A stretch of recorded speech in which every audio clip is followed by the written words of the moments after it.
he was telling us about a bear that was in there rummaging around the trash, and he's like, yeah, just keep an eye out for that bear, the snakes and coyotes. But he said there's far worse things than that in these mountains and that. And I kind of stuck with me. I was like, that's odd, you know.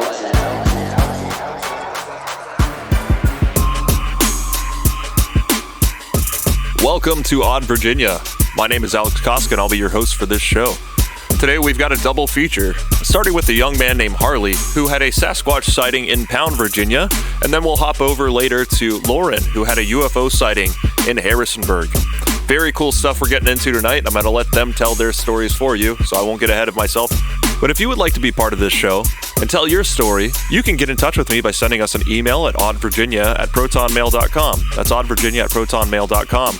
We also have the Little Oddities voice line if you just want to share a short story and don't want to talk to me. I can't blame you. Just call that voice line and tell your story there.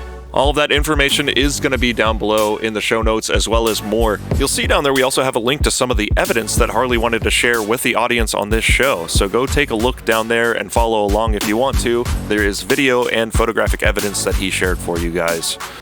So please, if you have anything to share with the Odd Virginia community, I implore you, send me an email, because here at Odd Virginia, we're ready to believe you.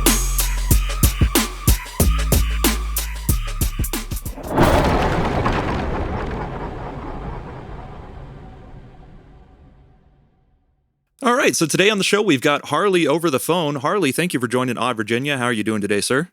I'm doing pretty good. How are you today, Alex? Oh, I'm doing quite nice. Got myself a nice pot of coffee, and I'm ready to talk Bigfoot. Harley's calling us in from Tennessee, but he's had a Bigfoot encounter in Virginia, and he also comes to us with photographic evidence, audio evidence, and videographic evidence, all of which I think is incredible. And if anybody wants to follow along with what we're referencing in that regard, we'll have links to that stuff in the show notes. But before we get to your encounter, Harley, well, I want to get to know you a little bit more on a personal level. So if you could just give us like a brief biography on yourself, and also include, before your encounter happened, where did you stand on the topic of Bigfoot? All right. Well, I'm 23 years old. I'm married. I've got two stepdaughters. They're technically my daughters. And I have a 4-year-old boy of my own. And I work at Amazon. I was a lineman for almost 3 years, and I got hurt. And I just started working in a factory now. But I'm a family man. I love my family, and I was an avid outdoorsman, and then when I had this encounter, it messed with me a lot, and I haven't been deer hunting or turkey hunting or anything in over 3 years, so it's really had a big impact on my life. But I still look at people killing deer right now, and I'm like, man, I should be out there. But like I said, I was never a believer in Bigfoot, and then 3 years ago in September, that changed dramatically for me, and I am a firm believer in it now. Yeah, I've heard that these sightings can really affect people pretty deeply in that way. You're not the first person I've heard to say that they quit hunting altogether after seeing what they did. And usually with people who hunt, they grew up hunting. It's a part of the family tradition. You know, it's part of their everyday life almost. And then when they just let something like that go, it's no small thing. Oh, no, it's not. No, it's had a big impact on my life, and shortly thereafter, I had seen it. I went through a spell, and I wouldn't eat, I wouldn't sleep. It was taunting me, and I mean, I'm still having nightmares to this day about it, and it's hard. I mean, I think about it every day, because I mean, it could have been bad. I mean, that thing could have killed me or anything. Wow, yeah, that's a big psychological impact, and probably on multiple levels. We're going to get into your story here, but first, kind of setting us up, you live in Tennessee. What were you doing in Virginia at the time? I was working for my neighbor. He had an auction company, and he traveled around the country selling sawmills that were going out of business or were just selling their equipment and stuff. And we went up there for 2 weeks. The week prior was me and some other guys, and we talked to the owner and was just asking questions and stuff, getting ready for the auction day. And he was telling us about a bear that was in there rummaging around the trash. And he's like, yeah, just keep an eye out for that bear. And the snakes and coyotes, but he said there's far worse things than that in these mountains and that. And that kind of stuck with me. I was like, that's odd, you know? So going on through the week there, nothing really particular happened. And Saturday was the auction day. So after that, I stayed up there and the other guys left to go get ready for another auction somewhere else. So I helped people load their pallets and stuff or whatever they'd bought that could be loaded without having to be took apart. So come Sunday, it was raining and I was out there just hanging out. I didn't want to be in the hotel room, so I just went out there to the sawmill and I was looking around being nosy, and I seen some tracks and I was like, that's odd. There's somebody walking around out here barefooted, and evidently it's a lot bigger than me. I wear a size 12 and they were a good 3 or 4 inches longer than my foot. And that's like, Wow. that's odd. So it kind of opened my mind a little bit then. I was like, that might be Bigfoot. And I was just joking with myself. I was like, nah, there ain't no Bigfoot. So the next couple of days are dried up, and Tuesday I just had this eerie feeling. I was just being watched all day. And then Wednesday came around. I had a guy in there that morning, and I loaded his trailer down, and it was been a few hours since he was in there, and I took me a break. So I just went over to the service truck and grabbed a Coca-Cola out of my cooler and a sandwich. So I was taking it easy. Well, I was about to take a bite out of my sandwich, and I heard a growlish grunt, and I was like, okay, that's odd. So I looked over towards the wood line, which was about 50 yards away, and I looked up and down the wood line, and I didn't see nothing. I thought it was the bear. Well, I heard it again. I looked up, and I seen a flash of black on the top of the ridge right there where the cliff was.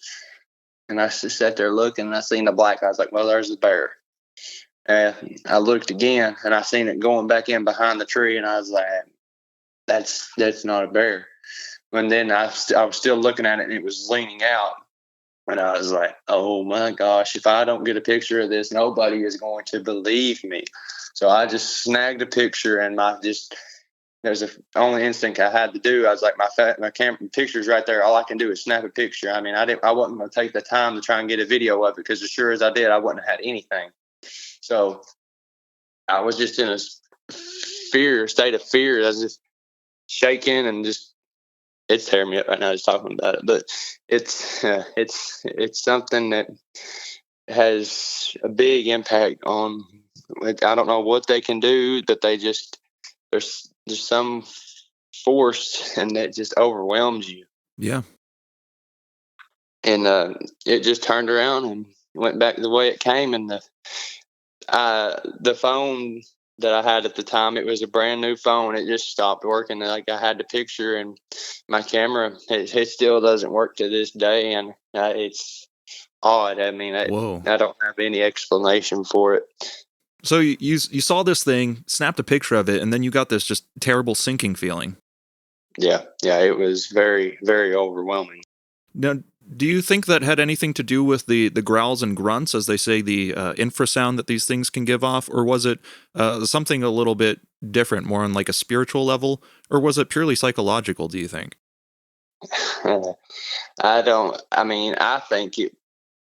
I think it's just something that these animals can do, and it's just like they I guess if they would see a deer and a deer would freeze or something, like they say tigers can do this infrasound that they call it. Yeah. I mean that could be it, or it could be something spiritual too. I mean, it's untelling. I mean, we may never really have the answers for Bigfoot until there's physical proof. I mean, that a body, a dead one, or whatever. Right. Yeah. So you would describe it as like a feeling of dread. Yeah. Yeah. Okay. Yeah, I definitely know that feeling, but it wasn't from a Sasquatch when I got it. When you saw this thing up on the ridge, about how far away was it, and what was it doing? Was it checking you out, or just? I'd say it was about 120-ish yards, maybe a little bit more. I mean, I didn't really make out no facial structures or anything. I mean, all I seen was a large black mass that was a lot bigger than me. I'm 6'6", almost 200 pounds, and this thing was a lot bigger than me. Yeah, and it's also really strange that it messed up your electronics with the camera on your phone. That's another thing. I've never had anything like that happen with any phone or anything that I've ever owned. Yeah, well, that's one component in a lot of different stories is, batteries draining or pictures deleting themselves, things like that. And it makes you really scratch your head as to what's going on. Right. And going back, this when it would look at me, it would look over to which would have been my right. It was looking up into the valley that I was in. I don't know if it was hunting deer or what, but it was looking at me, and it would look the other direction. So it had something else that it was checking out too. Yeah. Okay. Well, you did send me the pictures of that you took that day. I believe that's the same picture because it's on a ridge. Yes, sir. Okay. Yeah, and pictures are pretty difficult to get a good shot at, like you said, about 120 yards on a phone camera. They're definitely not built quite for that, at least not most phone cameras. But, the picture you sent me, it is hard to make out if there's anything there, but you do notice that there is a black mass standing behind that tree that is much darker than the surrounding environment or anything else in the photo. Oh, yeah. It's definitely not a shadow. That is a flesh and blood creature that is in that picture. I've played with it on editing filters on my phone, trying to adjust the lighting on it, and it doesn't match any of the shadows or anything. That is a flesh and blood creature. Yeah, it's definitely darker than the surrounding area. And aside from that, at least I can't make out too much. I know that you've had some people apply filters to it as well, and they said they've been able to make out different details on that particular creature. Is there anywhere that I could go to check those photos out, or is that sort of kept private? Rocky Mountain Sasquatch organization done a video on it, and okay, they believe it to be a Bigfoot. So Rocky Mountain Sasquatch, if I can find that, I'll also put that down in the show notes so people can check that out. But I will also host the photo so people can just see the raw image that you took. But also you had a video of the trackway that you found, and I love that video. It's 35 seconds long, and there are multiple footprints, quite large, bare footprints, in what looks like a sandy dirt substrate. And it looks like somebody just stomped their foot down, like straight up just stomped. Yeah. I found those the day after I'd seen the creature, because that trailway right there leads up to the ridge where that creature was at. Okay, so it was the same spot. Mm-hmm. Okay, wow, yeah. Yeah, that's incredible. I love that video that you took. And along with that, you also sent me some audio of what sounds like something wailing or howling in the distance. And you said it kind of reminds you of the Ohio howls. Well, it does for me too. But it's got a much different quality to it as far as doesn't sound so mournful. It's more of like it's a curious thing. I don't know. There's a lot of different fluctuation in tone with this howl. And I'm actually going to insert that here on the episode so that people can listen to that right before we talk about it a bit. Okay, so here we have Harley's clip that he recorded that evening of this thing howling, wailing in the distance. And it is a long clip coming in at around 5 minutes long, so I'm not going to play the whole thing here. But first I'm just going to give you a quick taste of what this sounded like in the original recording, and then I'll play another one with the background noise reduced as much as possible and the creature's vocalizations isolated.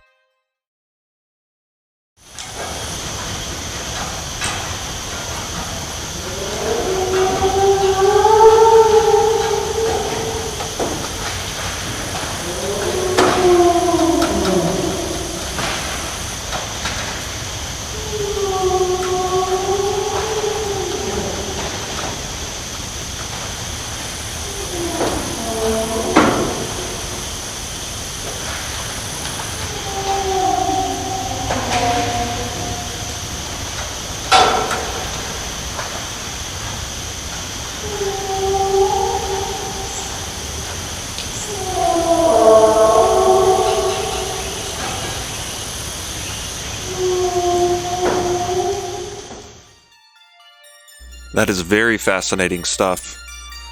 The howling sounds a lot like the vocalizations of a whale underwater. Of course, they're not going to be hanging out in the mountains, There's also a few other things going on in the audio with the insects of the night. Sounds like there may be tree branches breaking off in the distance. There's wind that comes over the microphone every now and then, as well as some metallic pounding that seems to be going on very close to the foreground. So I'm going to try to eliminate as much of that as possible. And here's another part of the clip where the creature gets a lot louder.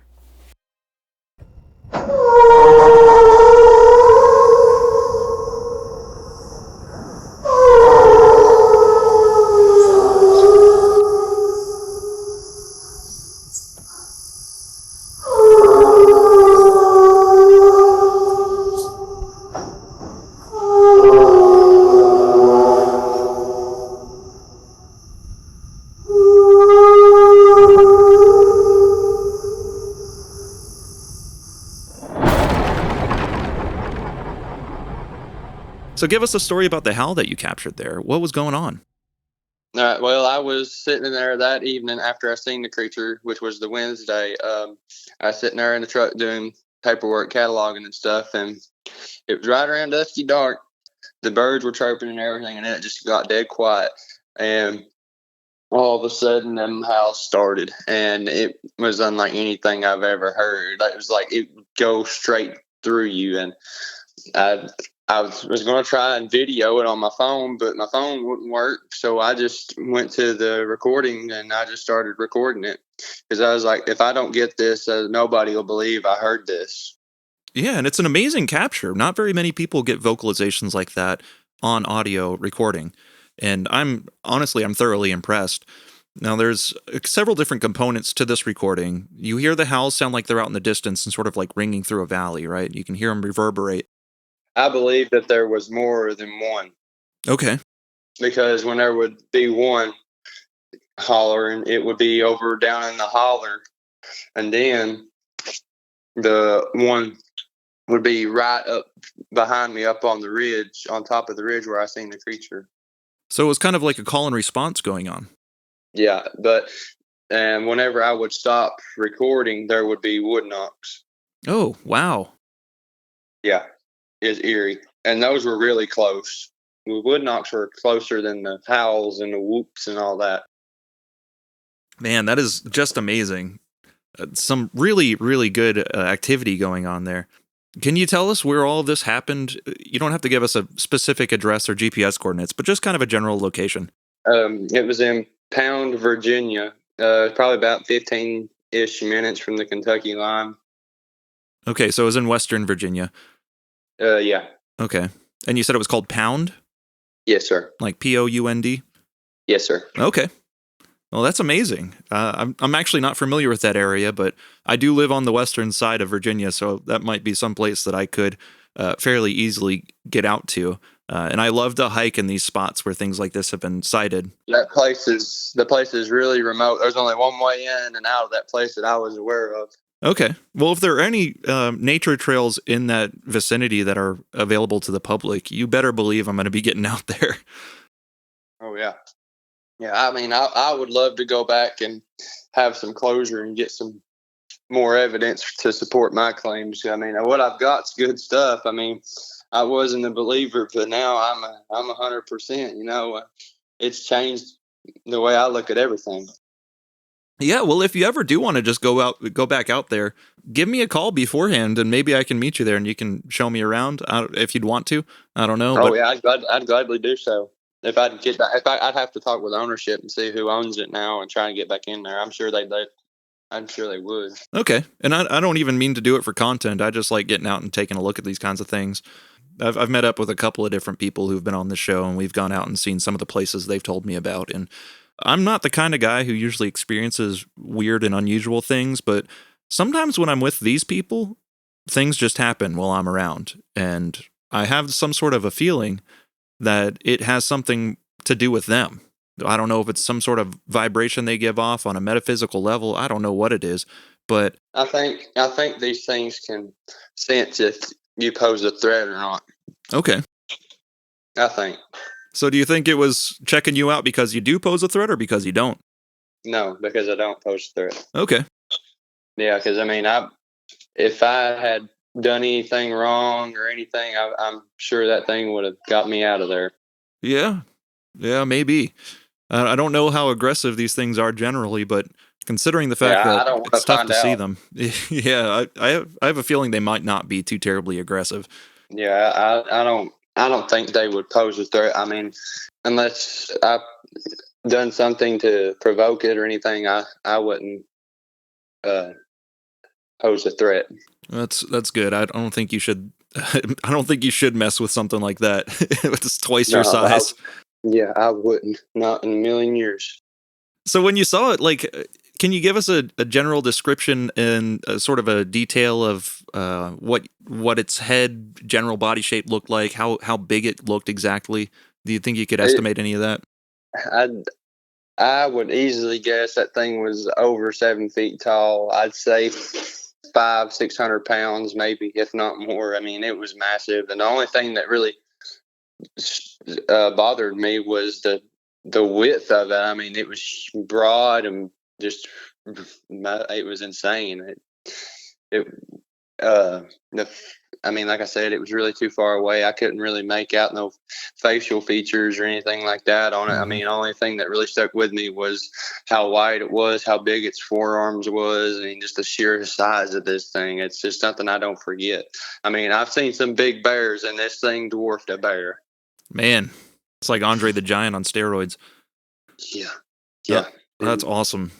So now that you've spent a couple years sort of processing this and internalizing it, do you still feel afraid to go out in the woods? You said you'd go back there sometime and check it out. I mean, yeah. Just whenever I feel like I'm ready for it, but I want to get back out deer hunting and turkey hunting. I mean, that's what I grew up doing, and I love it. And it's really on my mind to get back out there and go hunting again. Yeah, it's a clean way to harvest your food. Mm-hmm. Ain't nothing like putting your hands on a big old rack of antlers. Well, I hope that you do get back out there soon and start enjoying the some of the simpler things in life again. I know Wes has probably already asked you this because you were on Sasquatch Chronicles, I think episode 1002. Something like that. Yeah. Yeah, but what do you think it is? Just an animal out in the woods, or do you think that there's some sort of spiritual aspect to this thing? I mean, the faith is a big part of my life, and I've been looking into it these past couple of weeks, and I believe that these things may or may not be the Nephilim, the fallen angels, the race of giants. Hmm. I mean, I may be wrong. I mean, it may be some kind of a long lost extinct ape or anything. I mean, it could be anything, but I mean, I believe that they're in the Nephilim. Yeah, that's a very popular train of thought, especially among believers in Christ and the Bible. And to me, I think a lot of the evidence does point in that direction, it's especially since Melba Ketchum's DNA study had come out. So, I wouldn't take that off the table as a very good consideration. Right, and these things supposedly have the ability to cloak, and I mean, that's just eerie to me. Like there's something unique and odd about these creatures that they can do that. Yeah. So the science really is out on what exactly these things are. But anyone, in my opinion, who thinks that it can't be anything other than an animal isn't digging quite deep enough, to be honest. No, or no, there's all kinds of crazy encounters, and it's just it's just a matter of time before the truth is revealed about these things. But I feel like if they did that, there'd be a lot of criticism about it. Yeah, I think so. Now, Harley, while I've got you on here, is there anything else that's ever happened in your life that made you kind of question reality? Nah, no, sir. Just this encounter. Never, It's never any ghosts or anything like that. not that I'm aware of. Okay, yeah. So that's got to be earth shattering when it's your first time seeing something, and it's such a remarkable encounter that you had. A lot of people will get audio or might see tracks, but you got just about you got just about everything. I mean, if I didn't get it, nobody would have believed me. I mean, I had to do it. I just had to snag the picture and get the tracks and all that. Yeah, well, I'm really glad that you did, man. It was so much fun just watching that video of the trackway over and over again, going into the pictures and zooming in and changing the light brightness on my phone, seeing what I could make out. But the howls, I think, are probably the most interesting one because They are reminiscent of some of the other audio that's been captured of these things, but at the same time, they're unique in their own right, especially with the tonality of it. It sounds like there's something a little playful about it, a little curious about it, and there are no words. It's just howling, but there's still some sort of communication being conveyed almost. Right. Yeah. 100%. Yeah. They were talking in their own ways. It's they're more intelligent than what we make them out to be. Yeah, I think so. There was something else that really stuck out with me. I went to a drive-in diner called Robo's, and I was talking to some old timers around from there. I was like, well, maybe they know what this is. So I just struck up conversation, and I started telling them what I had experienced, and I showed them everything, and they said that's a devil monkey. Uh-huh. And I've never really heard that term before. It's something that stuck with me. Devil monkeys, that's just odd. Yeah, devil monkey, people used to call them hill devils, all sorts of different devil names regarding these things, especially way back in the old days. In Virginia, I believe we also coined the term wood booger, which is kind of like the boogeyman of the woods. Oh, wow. Yeah. There are names from all over the place, but devil monkey is also something that is reportedly pretty famous from Saltville, Virginia, because they had an encounter out there, several people did, of something that was more baboon-like. Not quite what you would call a Sasquatch, but down on all fours, looking like a baboon, very aggressive in comparison to what you hear about Sasquatch.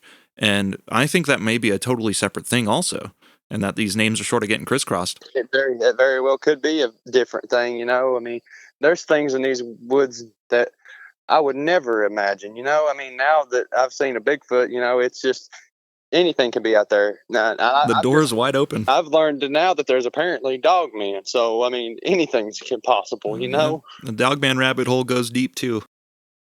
Yeah, it's definitely a crazy subject to be into, and like I said, I'm gonna be trying to get more answers for what I've seen, and just trying to support my claim more, because I know what I seen 3 years ago, what it was, and there ain't nobody gonna tell me any different. I've got my proof, and unless they can try and tell me otherwise, I'm sticking with it.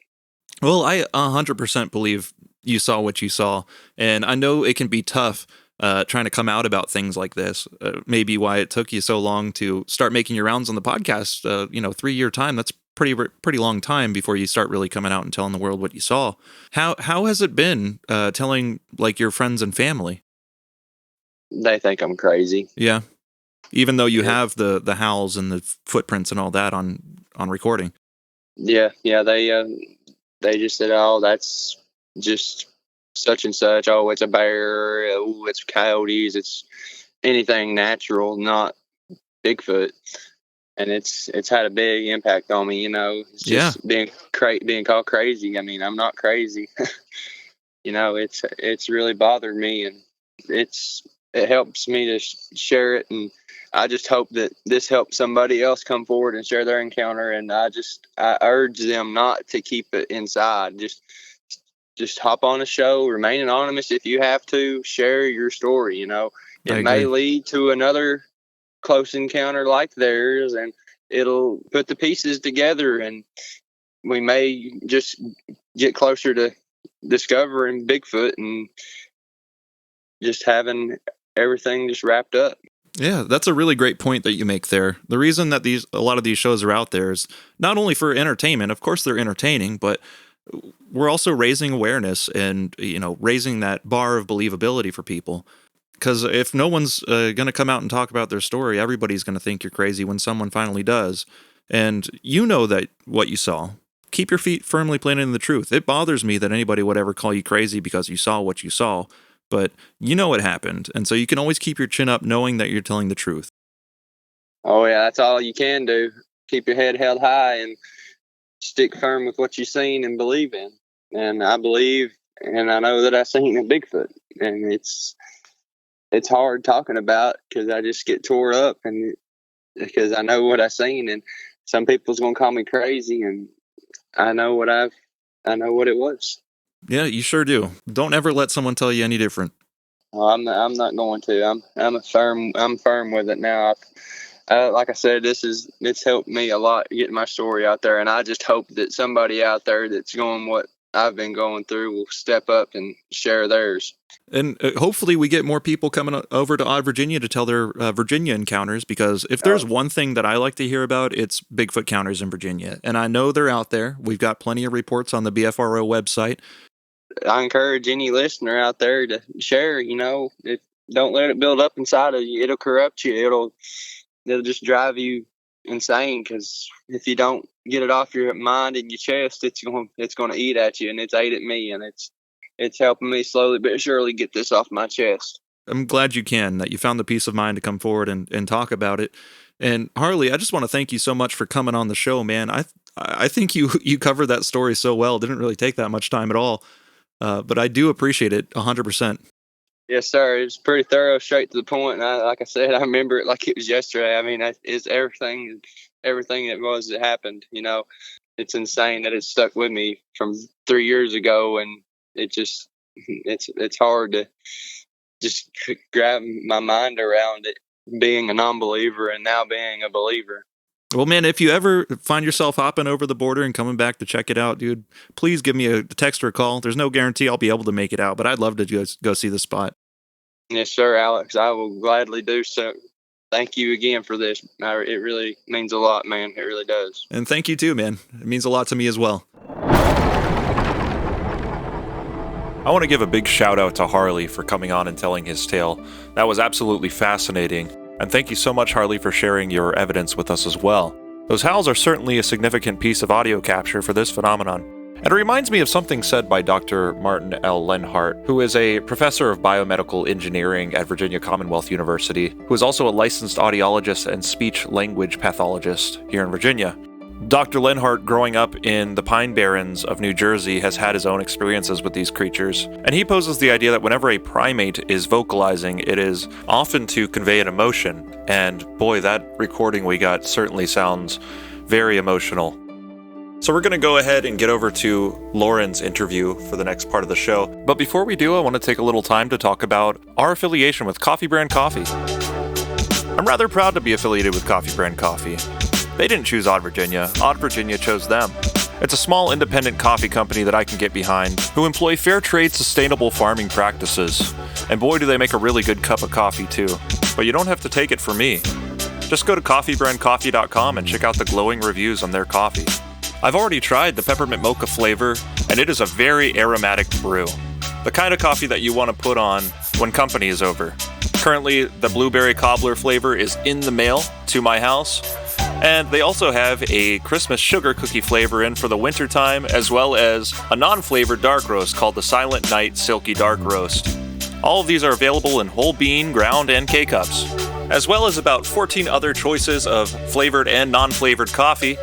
And if you're not a coffee person, there's a variety of tea and cocoa available as well. So go to coffeebrandcoffee.com or go down to the show notes and click on the Odd Virginia referral link. If you check out, you can use the code ODDVA at checkout. That's ODDVA for 10% off your order. And for every order you place using that code, I get a free refill of coffee, which helps me make this show. So thank you for supporting Coffee Brand Coffee and by proxy supporting Odd Virginia. Do you want some coffee, Mr. Tully? Do I? Yes, have some. Yes, have some.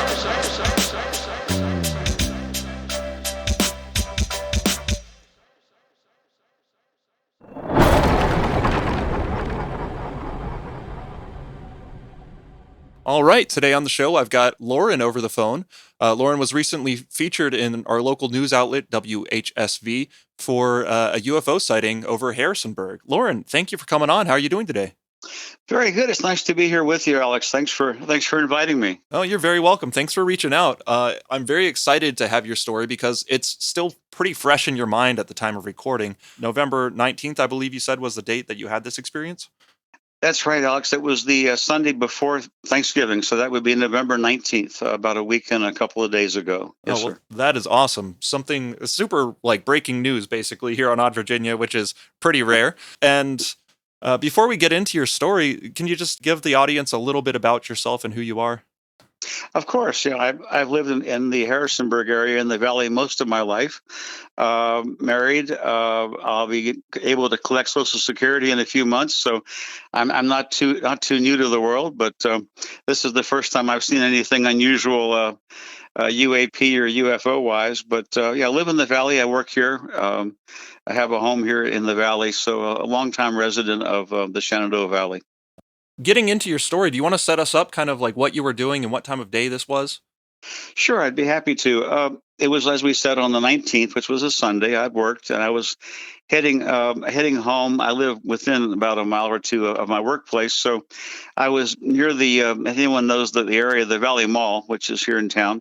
And I was heading home on a street called Neff Avenue, which is kind of a long street that connects down with Port Republic Road. And anyway, I was just starting my journey home, and I looked up and I saw what I assumed to be a plane about kind of at the ahead of me, sort of to the southwest, I'd say. But don't see a lot of planes flying over all the time. We have some airports not too far away, so I assumed it was just a small plane or probably that, or maybe a small commuter jet. But then I noticed it was kind of large, and it just kept looking at it. So now I'm going about 10 miles an hour on Neff Avenue, which I think is a 35 mile per hour zone. So I thought, well, it's large. It must be a military jet. So I rolled my window down. I rolled down. It's a power window. Look how old I am. I hit the power button. I didn't roll it down, and and there was no sound whatsoever. Totally quiet. But I thought, well, it's pretty far away. Maybe that's not so unusual. So I kept watching it as I'm driving along carefully in the right lane now, and the plane's angle is almost what appears to be straight up and down. It's almost like it's going at the 12 o'clock position, almost like a rocket. And the outer edges sort of had a reddish glow, which is a little bit different. So I thought, gosh, that's an awfully big plane, and it's flying almost like a rocket would. So I thought, okay, anyway, I'm going to just pull over. I never do this. I've never stopped to get a cell phone picture of anything in the sky. But I pulled over immediately to get a good shot because I had plenty of time. It was going in a very deliberate manner, and it had a long way to go still. So I pulled over right into the nearest pull-off and aimed my cell phone up out the window, and there was nothing. There was nothing there. I mean, I opened the door, I looked out, I'm looking around, there's absolutely nothing there. It's totally vanished, at least from my view.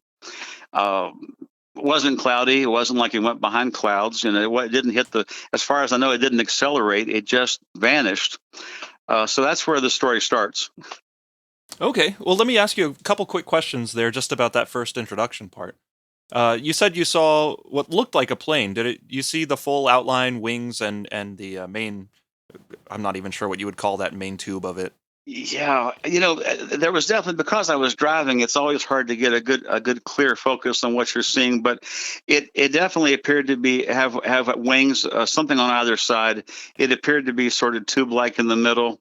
It appeared to be metallic, but again, your brain kind of tries to figure out what it's seeing, and it associates the nearest thing it can think of that it knows, which is a plane or a rocket.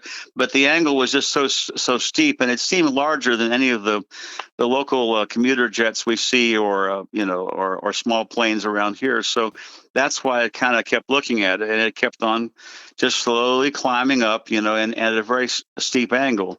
And I thought, well, maybe the angle just appears steep, and it's actually, it's going to go overhead eventually. But I wanted to get a picture so I could zoom in on it later and just see how it just caught my eye, and it held my attention. But I would say a plane was probably the nearest thing I could describe it to being at that time. Okay.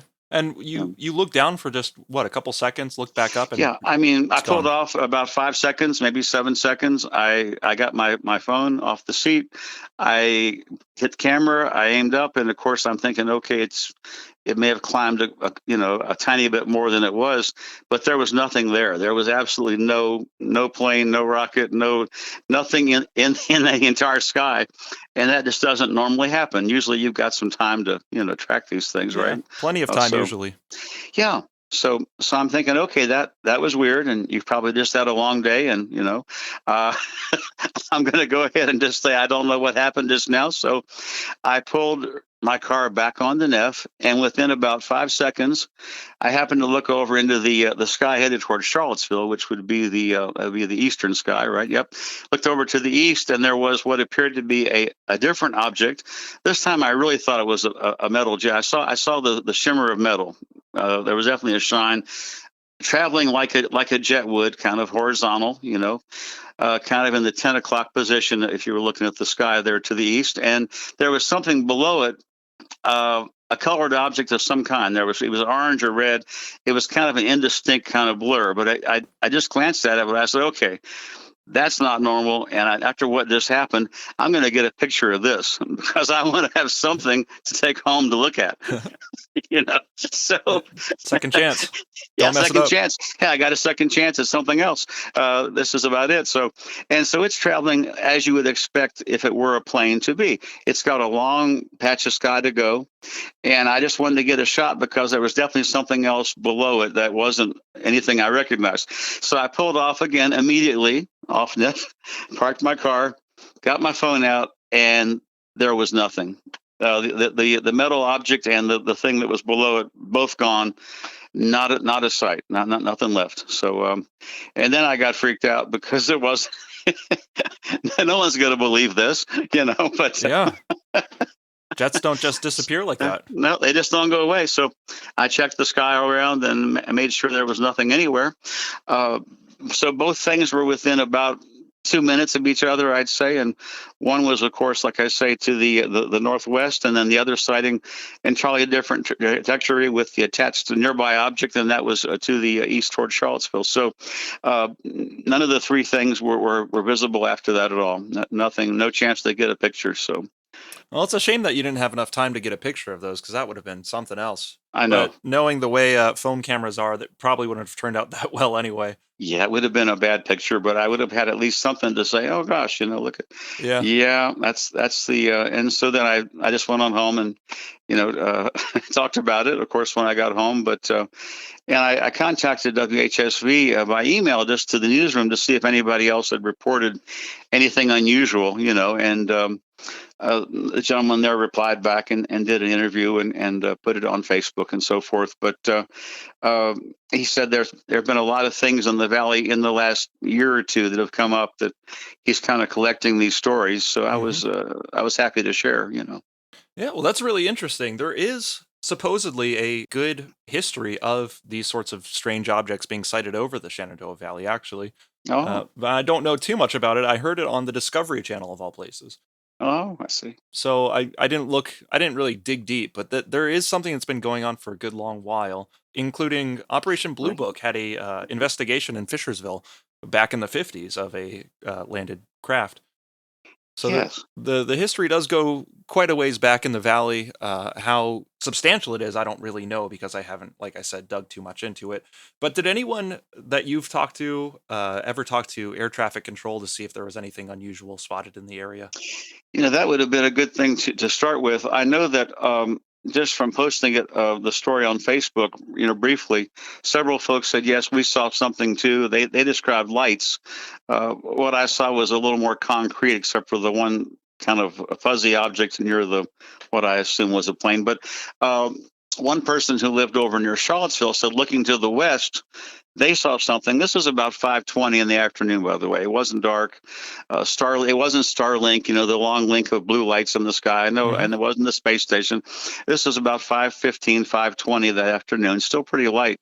But she looked to the west with whoever she was with and said, what was that? Did we just see a UFO? And then he said, I think we did, was the comment. So I'm like, okay, somebody else saw something headed looking our direction, too. But we haven't gone the air traffic control route. That would be interesting to do. Yeah, I'd be very curious to see if they had anything on file for that day. Now, normally they'll say nothing was scheduled, so then that's the long and short of it. But you never Mhm. know if nobody else maybe or Yeah. somebody else might have asked them or reported to them. They might make mention of it. You mentioned the Fishersville. The reporter from the station, the digital media fellow, had mentioned that he'd done some research into that alleged landing of a UFO, and he said that, of course, I've read some of the newspaper articles from back then, and there was the big mashed down, flattened grass area. I think there was radiation in the area where it had supposedly been, and they said that the military at some point collected all the Geiger counters that they had, so they couldn't take readings. I don't know how much of Wow. this is apocryphal or true, but it was quite an event, kind of like our little mini Roswell, I guess. Back then. Yeah, But for sure. yeah, And that was the yeah, height of cover-ups. I wouldn't be too baffled if something like that were to happen, where they took the Geiger counters and told him to hush hush. yeah. You're right. You're right. So for your second sighting that you had a couple minutes later, was hmm that craft also emitting a red glow as well? Could you tell? No, from just and again, I just glanced at it so I could just have time to pull off. I couldn't watch it because I was driving, but it was looked and seemed more like a traditional metal airplane. It was flying kind of level, about halfway up, level flight. Uh, Pattern, but again, something else was near it that wasn't anything I could make out. It was like indistinct color, a fuzzy blur almost. But the object itself was metallic and was flying in a level flight path, and that's. I just wanted to grab a picture since I just had the other thing happen, but no luck. Gone again. So, And you know, it seemed at first glance like it was traveling at a constant rate of speed, sort of comparable to what a passenger jet would. it did seem to be, yep. And Okay. as I say, I pulled off immediately, so there wasn't time for any traditional jet to make any significant getaway. It would have been hard to do. So yeah, but it did seem consistent with what a jet might look like, except for again that accompanying color blob near it. And I don't know, I won't know what that was because I wasn't able to see it either again or with my cell phone. But very odd, a couple of sightings within about 2 minutes, 3 minutes maybe. Yeah, that is incredibly fascinating, Lauren. I was wondering, do you have any sort of speculation as to what these things could be, or do you like to just leave them solely in that unclassified category and just not think about that? Right. Well, it's sort of. I kept thinking back to the old. Was it Star Trek where they had the Romulan cloaking device, where the Romulans would hit a switch and their craft would just disappear in space. And it was cloaked; you couldn't see it. Yeah. And that was sort of that feeling I had because it was sort of like, okay, you can't just disappear. You can go up, you can go down, you can hit the you can hit the turbo, but you just can't be making no sound and be gone in like 10 seconds normally. So I don't know, what I saw. I know I saw it. I know it was there to my eyes, but I don't know if it has a military origin and a not of this Earth origin. I'm kind of open to all those possibilities. I know I don't know everything about anything, so I'm just going to leave it there. But it left me feeling kind of just mystified. Yeah, that's Yeah. the second Socratic method, I would say. Uh, To know that you know nothing and to just allow yourself to be mystified by certain things. That's right. That's right.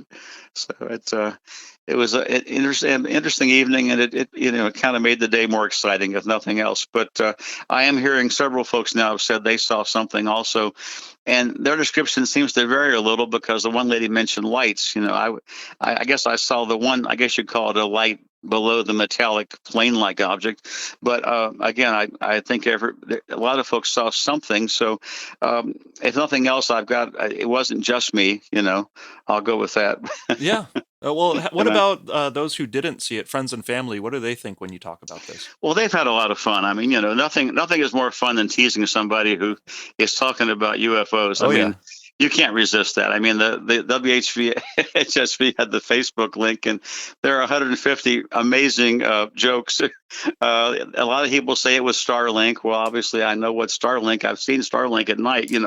Elon Musk's satellite link. It was early in the evening, and it was two separate events.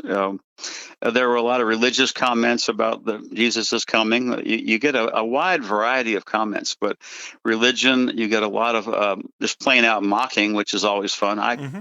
I love a good joke, so I appreciate that as well. And then there were about maybe 50, 40 people saying, hey, look at this, and they're sharing it with somebody else, or they're saying, see, see what you saw. And so they're talking back and forth. I haven't investigated any of those folks, but they appear to all be saying, hey, we saw something too. So, and that's kind of why I wanted to get it out there, because if anybody else saw something that same time, I don't want them to think that it was just them, so.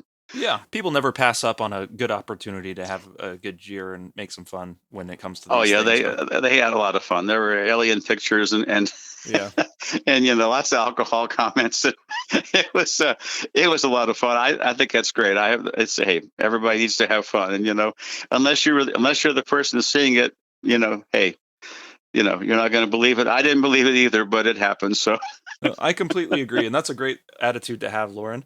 So I appreciate you coming on the show and telling us about your experience. Okay, wonderful. Well, I love Odd Virginia, and I think, Alex, thank you for contacting me and taking the time to talk about it. And hey, I'll just keep watching up, I guess, looking up at the sky now. Yeah, keep your eye on the sky. I'll see if you see anything else. You might be a magnet for these sorts of things. You never know. Hey, you know what? I'm ready now. All right. Well, it was a pleasure talking to you. Pleasure talking to you as well, Loren. Thank you so much. Thank you so much. You bet. Thank you, sir. Well, you've got to love UFO reports so close to home. If any of you out there have seen anything like what Loren was describing today, please send us an email at oddvirginia@protonmail.com. I'd love to hear your stories, and I'm sure everyone here listening to Odd Virginia would also like to hear what you have to say. The story that we heard today reminds me so much of one of the inciting factors that caused me to start making Odd Virginia.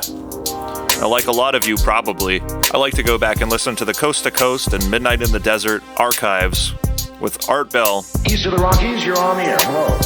Possibly the greatest radio show host of all time, if you ask me.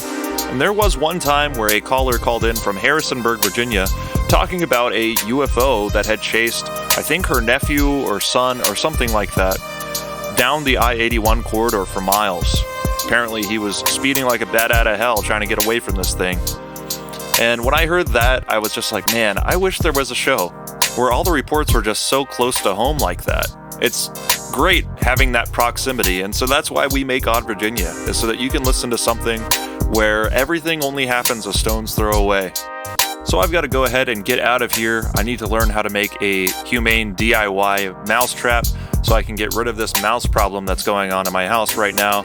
If anybody has any suggestions as to how to make a cool mousetrap, send it below. I'm down to make a Rube Goldberg machine. That sounds totally fun. And I want to just thank you guys for bearing with me as I'm going through a peak retail season right now. The shows are rolling out a little bit slower. After the Christmas season is over, we should be back to a pretty normal upload schedule. So thanks for hanging around. Please press the like button or give us a rating and review if you're listening on one of the podcast platforms. And we'll see you next time. Vince Clortho, Keymaster of Gozer. Yes, have some. Yes, have some. Yes, have some. Yes,